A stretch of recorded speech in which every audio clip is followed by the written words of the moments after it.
بسم اللہ الرحمن الرحیم سبحان الذی اسری بعبدہ لیلا من المسجد الحرام الی المسجد الاقصی الذي باركنا حوله لنريه من آياتنا إنه هو السميع البصير آمنت بالله صدق الله العظيم وصدق رسوله النبي الأمي الكريم ونحن على ذلك من الشاهدين والشاكرين والحمد لله رب العالمين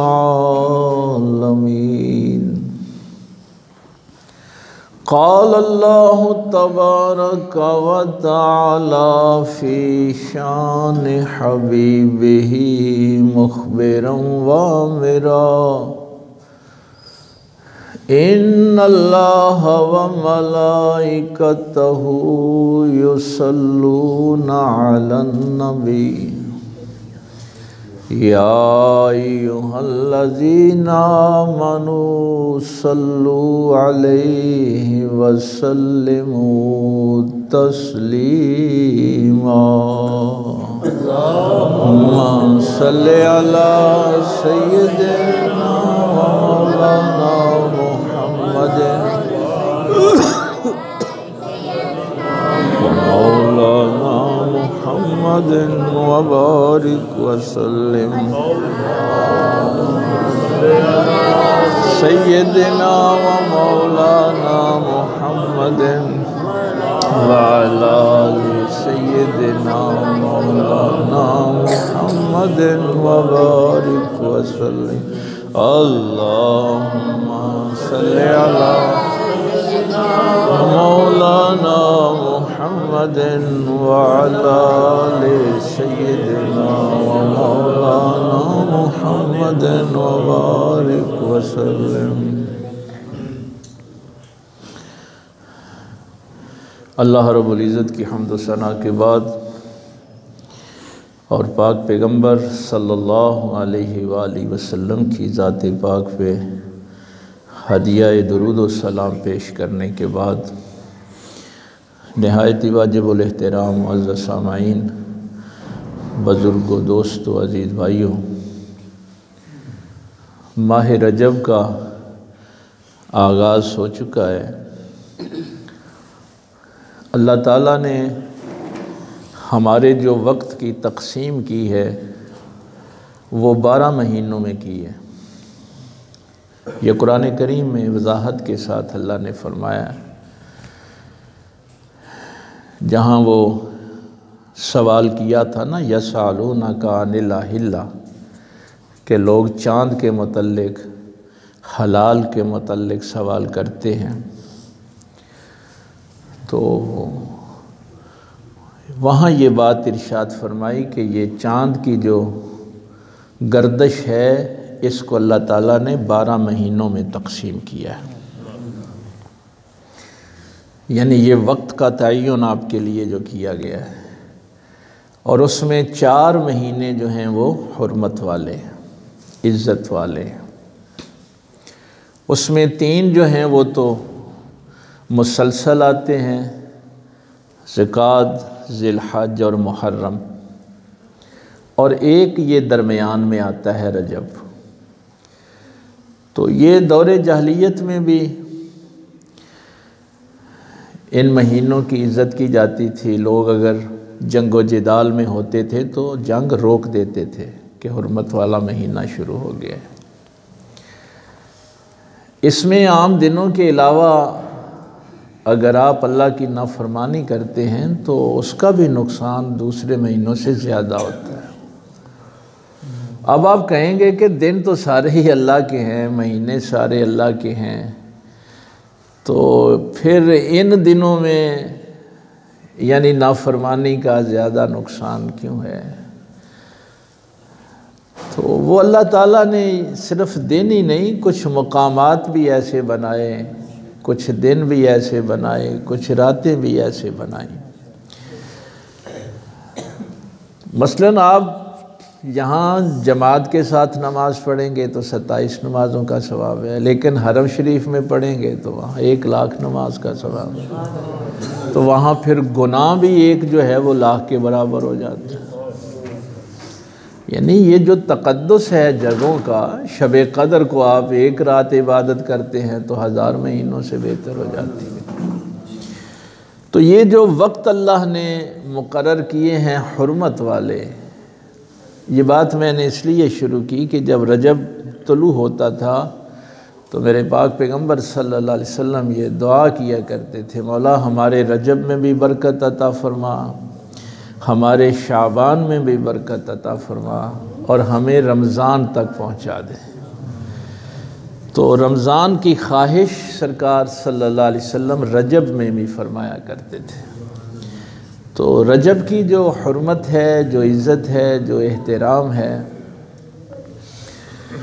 یہ پہلے تو ظاہر ہے یہ حرمت والا مہینہ ہے، تو اس کے علاوہ بھی اس کی ظاہر ہے جو شانیں بیان کی گئیں، اور پھر اس میں اللہ تعالیٰ نے اس مہینے کو یہ شرف بھی بخشا کہ اپنے پیارے محبوب صلی اللہ علیہ وسلم کو معراج پر بلایا۔ تو یہ وہ خاص معجزہ تھا جو پہلے کسی نبی کو عطا نہیں ہوا تھا۔ اس طریقے سے اللہ تعالیٰ نے اپنا قرب جو ہے وہ کسی کو نصیب نہیں کیا۔ دیکھیے قرآن کریم فرقان حمید، انسانیت کے نام اللہ کا یہ آخری منشور ہے۔ وحی کا سلسلہ ختم ہو گیا ہے، اب قیامت تک ختم نبوت کا جو ضمانت دار ہے وہ یہ قرآن ہے۔ یعنی ہم جب کہتے ہیں نا کہ نبوت ختم ہو گئی، اس کا مطلب ہے وحی کا سلسلہ ختم ہو گیا، اب قیامت تک یہی منشور ہے، یہی قاعدہ ہے، یہی اصول ہے، یہی آئین ہے انسانوں کے لیے۔ قیامت تک اس کا ایک ایک لفظ، ایک ایک کلمہ، ایک ایک حرکت انسانوں کے لیے قابل غور رہے گی۔ کبھی کبھی یہ بات سننے کو ملتی ہے اور پھر دکھ بھی ہوتا ہے کہ دیکھیے اس دور میں اس مضمون کی ضرورت نہیں رہی، اب دور بدل گیا ہے، یہ 1400 سال پہلے تو یہ ضرورت تھی، اب نہیں ہے۔ یہ ایک بنیادی چیز ذہن میں رکھنا، جو بھی موضوع اس قرآن میں ہے، جو مقاصد زندگی کے اس قرآن میں بیان کر دیے گئے، جو مطالب اس میں بیان کر دیے گئے، قیامت تک ان کی ضرورت ہے انسانوں کو۔ اور یہ جملہ ذہن میں رکھنا، اگر انسانوں کو ضرورت نہ ہوتی تو وہ موضوع اس قرآن میں آ ہی نہیں سکتا تھا۔ اس قرآن میں وہ موضوع نہیں آ سکتا تھا جس کی انسانوں کو ضرورت نہ ہو۔ اللہ نے جو کہنا تھا، انسانوں سے جو کلام کرنا تھا، اپنے محبوب کے ذریعے سے کر دیا۔ اب قیامت تک یہی قوانین ہیں، یہی اصول ہیں، یہی مقاصد زندگی ہیں۔ اس لیے آپ اپنی زندگی میں جو جی چاہے سوچیں، آزادی ہے سوچنے کی، اللہ تعالیٰ نے کوئی پابندی نہیں لگائی، جو آپ کا جی چاہے سوچیں۔ پابندی صرف یہ ہے کہ اللہ کے کلام کو بھی سوچیں، اس کو بھی وقت دیں، اس کے مطابق زندگی گزارنے کی کوشش کریں. یہ تمہارے اللہ کا دیا ہوا منشور ہے. دیکھیے ہمارے ذہنوں میں سوالات پیدا ہوتے ہیں نا. بچہ ہو، بوڑھا ہو، جوان ہو، عورت ہو، مرد ہو، امیر ہو، غریب ہو، سوال تو ہر ذہن میں آتا ہے. اگر اللہ نے سوچنے پر پابندی لگانا ہوتی تو وہ ذہن میں سوال ہی پیدا کیوں کرتا؟ سوالات سے نہ ڈرا کریں، سوالات سے خوف زدہ نہ ہو. یہ اللہ کا کرم ہے، اس کا لطف ہے کہ تمہارے ذہنوں میں سوالات پیدا ہوتے ہیں. کبھی کبھی ہم گھبرا بھی جاتے ہیں. کچھ لوگ آتے ہیں جی ایسے سوال پیدا ہوتے ہیں کہیں ایسا نہ ہو ایمان ضائع ہو جائے ہیں. ایسے بھی سوالات آ جاتے ہیں. تو کیا سوالات آپ کہیں سے خرید کر لاتے ہیں؟ کسی درخت سے اتار کے لاتے ہیں؟ کسی کھیت میں اگتے ہیں؟ کون پیدا کرتا ہے سوالات؟ تمہارے ذہن کو یہ صلاحیت کس نے دی ہے؟ اللہ نے دی ہے. وہ اللہ تمہارے ذہنوں میں سوالات پیدا کرتا ہے. میں اس کی تھوڑی سی وضاحت کر دوں تاکہ آپ کو سمجھ آ جائے کہ میں اس پہ اتنا زور کیوں دے رہا ہوں. دیکھیے کوئی بھی ہم حوزہ علمیہ میں بحث جب کوئی شروع کرتے ہیں تو جو محسوس چیزیں موجود ہوتی ہیں، مسلمہ حقیقتیں ہوتی ہیں، شروع ہم وہاں سے کرتے ہیں. یہ جو اساتذہ کرام بیٹھے ہیں ان کو پتہ ہے کہ ہمیں جب تربیت دی جاتی ہے تو کہتے ہیں کہ بچے کو پڑھانا کیسے ہے؟ معلوم سے نامعلوم کی طرف لے کے جانا ہے. یعنی جو علم اس کے پاس ہے اس کی بنیاد پہ آپ نے اس کو آگے بڑھانا ہے. تو علم میں یہ بات ہے کہ جو بھی چیز شروع ہوتی ہے وہ مسلمہ حقیقتیں جو ہمارے پاس ہوتی ہیں ان سے ہم بات جو ہے وہ شروع کرتے ہیں. اور ہو سکتا ہے انجام میں نظریہ ہی بدل جائے، وہ حقیقتیں ہی نہ رہے. لیکن شروع ہم کو معلوم سے ہی کرنا پڑتا ہے. مثلا سائنس نے جب ریسرچ شروع کی تو اس وقت جو موجود علم تھا وہ پتہ کیا تھا؟ عناصر اربعہ کا. اس وقت یہ کہا جاتا تھا کہ اس کائنات کو اللہ تعالیٰ نے 4 عناصر سے پیدا کیا ہے: آگ، مٹی، ہوا اور پانی. یہ 4 عناصر ہیں جن سے یہ کائنات وجود میں آئی. ان کو عناصر اربعہ کہتے. تو یہی علم موجود تھا جب میں 1987 میں FSC میں پڑھتا تھا. اس وقت تک 107 عناصر وجود میں آ چکے تھے. بس سائنس نے تحقیق شروع کی کہ عناصر 4 ہیں، ایلیمنٹس 4 ہیں. لیکن جب تحقیق آگے بڑھی تو پتہ چلا یہ 4 تو عناصر ہے ہی نہیں. عناصر تو کسی اور چیز کا نام ہے. تو اس لیے تحقیق جب آگے بڑھتی ہے تو کچھ ضروری نہیں ہوتا کہ جس نظریے سے آپ نے شروع کیا تھا وہ نظریہ ہی باقی رہ جائے. کسی وقت علم میں وہ مقام بھی آ جاتا ہے کہ جہاں سے آپ نے شروع کیا تھا وہ نظریہ ہی غلط ثابت ہوتا ہے. لیکن شروع بہرحال وہیں سے کرنا پڑتا ہے.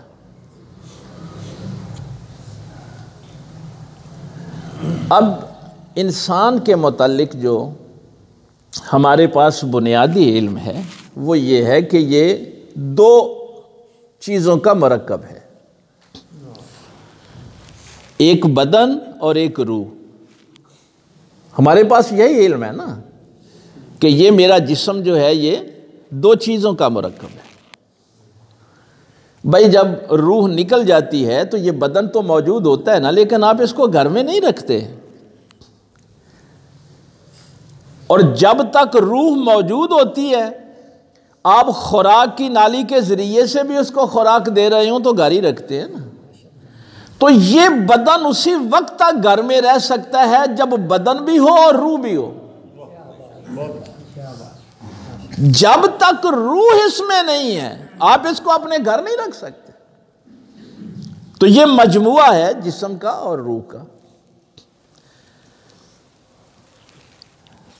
تو اب جب آپ یہاں سے بات شروع کرتے ہیں اخلاقیات کی، جتنی بھی کتابیں لکھی گئی ہیں وہ پھر یہی سے شروع کرتے ہیں کہ جسم کے لیے کن اخلاقیات کی ضرورت ہے، روح کے لیے کن اخلاقیات کی ضرورت ہے، تاکہ یہ ترقی کرے، انسان آگے بڑھے، زندگی با مقصد گزارے۔ تو پہلا سوال یہ اٹھتا ہے کہ اس جسم کو کام کرنے کے لیے انرجی کی، طاقت کی ضرورت ہے۔ پہلا سوال یہی اٹھتا ہے کہ اگر اس جسم نے کام کرنا ہے تو اس کو طاقت کی ضرورت ہے۔ اب اس طاقت کو بحال رکھنے کے لیے غذا کی ضرورت ہے۔ بھائی اگر غذا بھی مسلسل،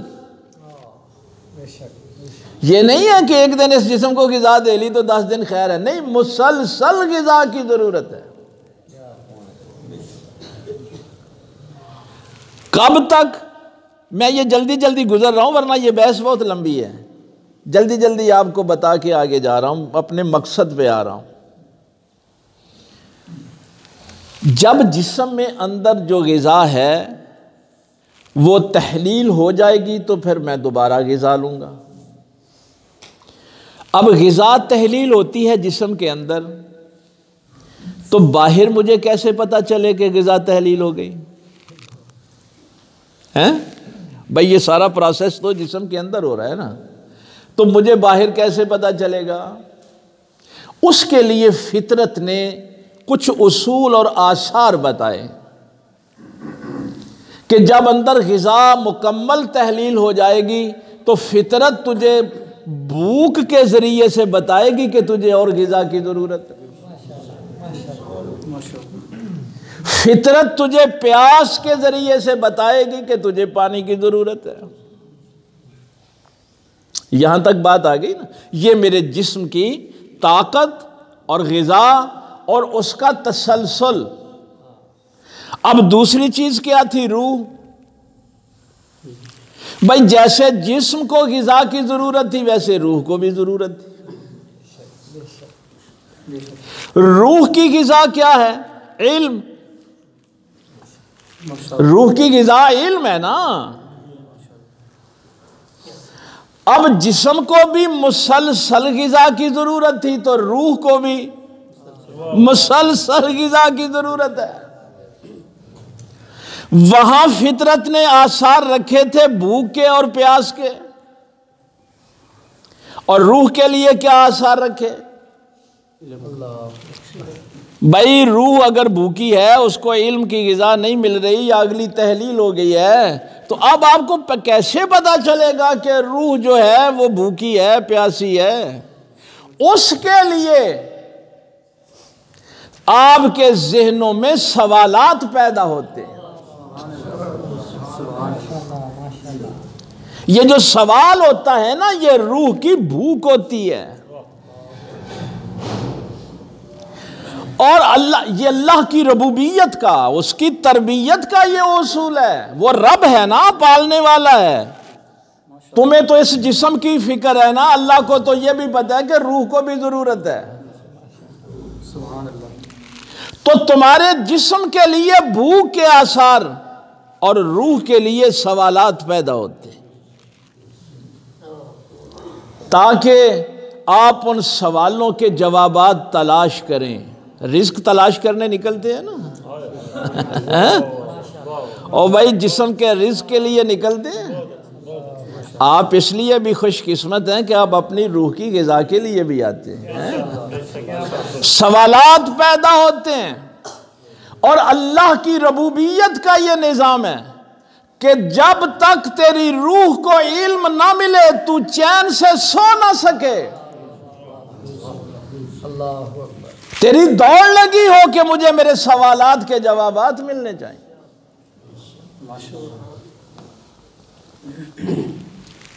پیدا ہونے سے لے کے مرنے تک غذا کھاتے ہیں نا، جو میں نے مثال دی پہلے آپ کو. منہ کے ذریعے نہیں کھا سکیں گے تو آپ کو ڈرپ لگا دی جائے گی.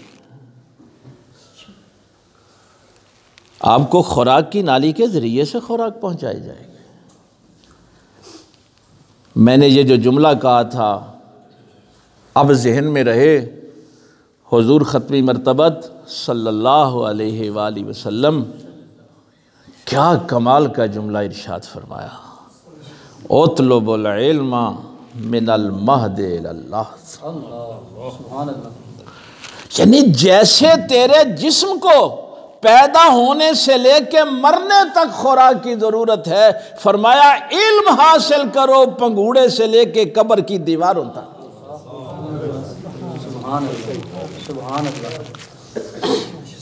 اور یہ بات ذہن میں رکھنا، کوئی جتنا جی چاہے بڑا فقیہ ہو، عالم ہو، حکیم ہو، فلاسفر ہو، سائنسدان ہو، جو ہی اس کا تعلق کتاب سے، قلم سے، علم سے ٹوٹتا ہے وہ روحانی طور پہ مر جاتا ہے. اور جس قوم نے اس علم کو چھوڑ دیا ہو وہ قوم زندہ کیسے رہ سکتی ہے؟ جب آپ کو دنیا مردہ قوم کہتی ہے تو اس لیے کہتی ہے کہ آپ کا علم سے تعلق ختم ہو گیا.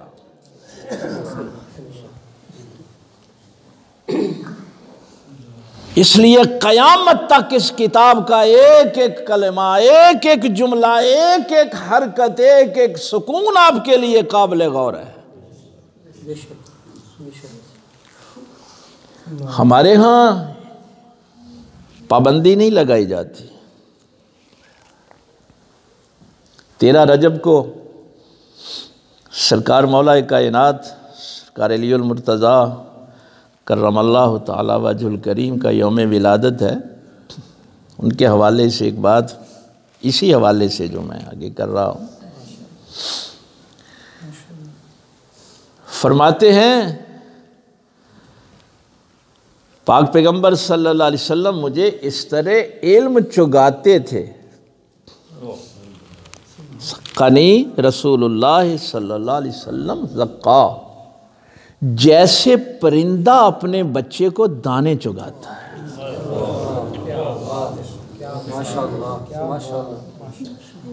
ایسے علم چگاتے تھے. آپ نے یہ تو سنا ہے نا کہ بچوں میں جب دعوت ذوالعشیرہ ہوئی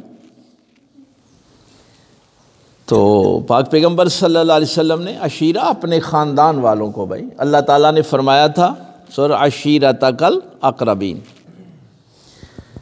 کیا میرے محبوب یہ جو آپ کے قریبی ہیں، آپ کے رشتہ دار ہیں، آپ کے خاندان والے ہیں، ان کو اللہ کا پیغام دیں، تنبیہ کریں، ڈرائیں. تو بھائی تبلیغ کا کام نبی پاک صلی اللہ علیہ وسلم نے اپنے خاندان سے شروع کیا، اپنے گھر سے شروع کیا. اور کیسے کیا؟ دعوت کر کے. ہاں یہ سارے میں نے قرآن کریم کی آیت پڑھی آپ کے سامنے، وانذر عشیرتک الاقربین.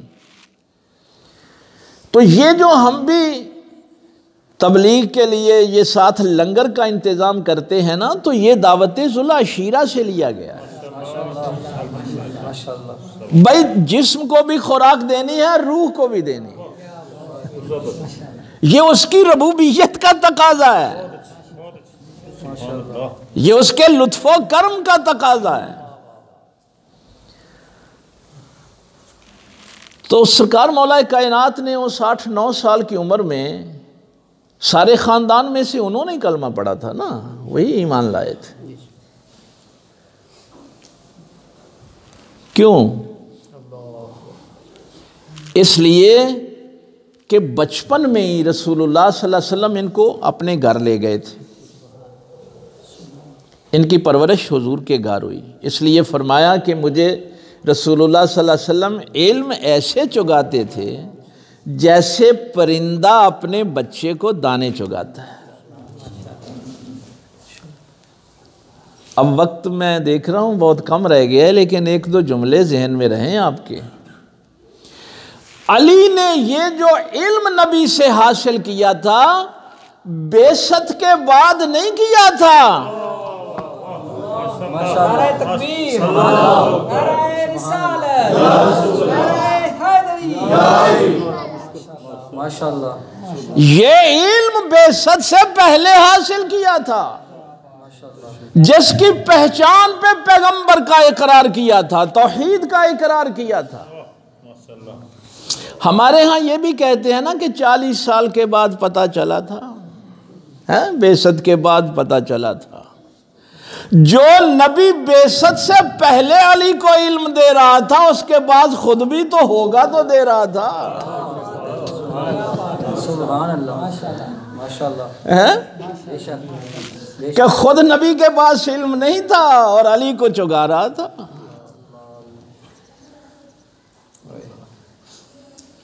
اور کیا پہچان بھی کیا ہے علی کی، پہچان بھی کیا ہے. انا مدینۃ العلم وعلی باب.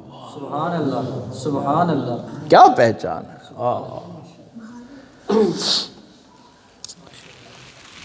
وہ جو میں، چونکہ یہ سرکار مولا کائنات کی بات شروع ہو گئی، اللہ اور اس کے رسول صلی اللہ علیہ وسلم کے بعد بشریت میں بلیغ ترین انسان کا نام علی ہے. سبحان اللہ، سبحان اللہ، سبحان اللہ. ایسی فصاحت و بلاغت کسی شخص کے پاس نہیں تھی. انہوں نے یہ مثال دی ہے. یہ ذرا تمثیل پہ غور کریں نا، یہ تمثیل دنیا کا بلیغ ترین انسان دے رہا ہے کہ نبی مجھے، رسول اللہ مجھے علم چگاتے تھے جیسے پرندہ اپنے بچے کو. اچھا یہاں ایک بات میں اور عرض کر دوں، یہ مثال جو ہے اس پہ تھوڑی سی آپ کو بات بتا دوں. پرندہ جب دانہ چگتا ہے نا یا چگاتا ہے تو وہ کہاں جمع ہوتا ہے؟ اس کا ایک پوٹا ہوتا ہے. آپ کے اندر تو وہ میدا ہے نا، یا جانوروں کے اندر وہ اوجڑی ہوتی ہے. اور یہ جو فرمایا نا میں علم کا شہر ہوں اور علی اس کا دروازہ، یہ جو حدیث میں نے پہلے عرض کی ہے اس کی طرف ایک اشارہ کرتا جاؤں. یہ میرا جملہ نہیں ہے، یہ سرکار عمر فاروق رضی اللہ تعالیٰ عنہ نے فرمایا تھا اگر علی نہ ہوتا تو عمر ہلاک ہو جاتا. یہ ان کے علم کی قدردانی سرکار عمر فاروق رضی اللہ تعالیٰ عنہ کیا کرتے. ہم جو خوراک کھاتے ہیں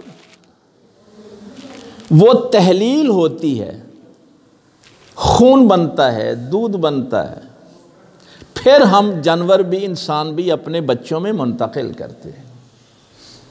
لیکن پرندہ جیسے دانہ اٹھاتا ہے ویسے ہی بچے کے منہ میں ڈال دیتا ہے.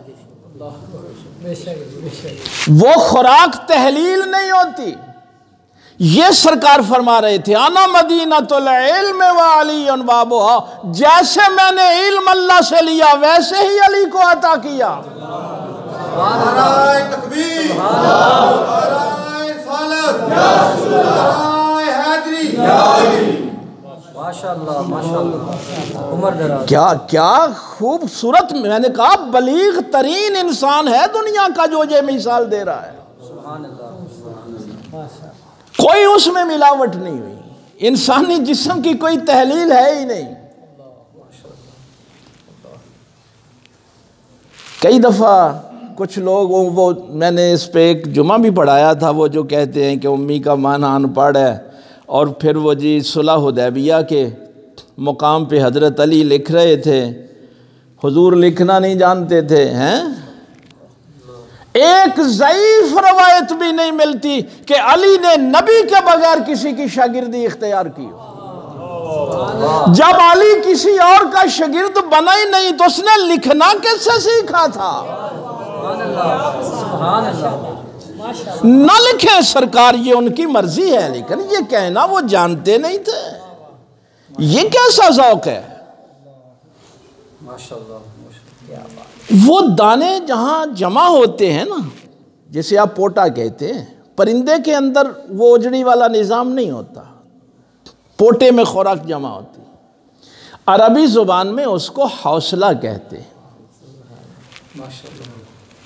یہ جو آپ لفظ حوصلہ استعمال کرتے ہیں، عربی زبان میں پرندے کے پوٹے کو حوصلہ کہتے ہیں.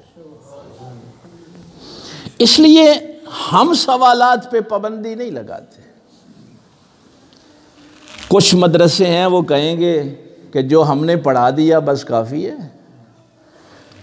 اگر کسی نے کہا جی فلاں کتاب میں یہ بات لکھی ہے، او تو نے یہ کتاب اٹھائی کیوں؟ تجھے نہیں پتا یہ گمراہوں کی کتاب ہے؟ او بھائی جب مجھے پتہ ہی نہیں ہوگا کہ گمراہ کہتے کسے ہیں، میں گمراہی سے بچوں گا کیسے؟ اسے پڑھنے دو گمراہوں کی کتابیں، اس کے پتہ چلے گمراہی ہوتی کیا ہے. اور تمہیں اپنی صداقت پہ اتنا بھی اعتماد نہیں ہے؟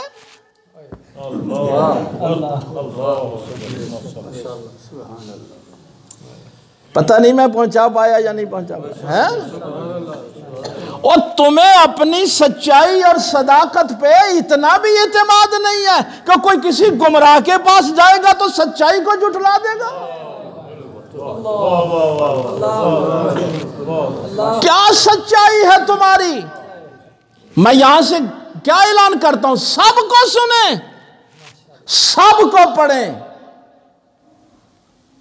تاکہ آپ کو پتہ چلے صراط مستقیم کیا ہے اور ٹیڑے میڑے راستے کیا ہیں. وہ علی جو رات کو کاندھے پہ روٹیاں اٹھا کے بھوکے گھروں میں تقسیم کرتا تھا، وہی علی صبح منبر پہ بیٹھ کے سلونی سلونی کی صدائیں لگاتا تھا. پوچھو مجھ سے، پوچھو اس سے پہلے کہ میں تم سے جدا ہو جاؤں. ہمارے ہاں یہ نہیں کہا جاتا کہ مت پوچھو.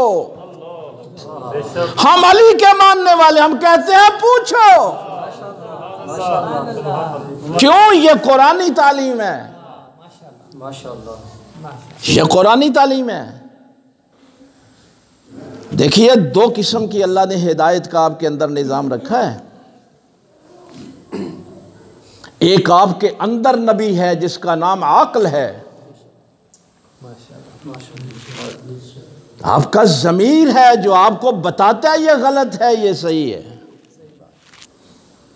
ایک اللہ نے باہر عقل، مجسم عقل، مجسم نور، مجسم علم، جس کو خاتم النبیین کہتے ہیں. نعرہ تکبیر، نعرہ رسالت، نعرہ حیدری، حضور قبلہ عالم، آستانہ عالیہ ننگل شریف.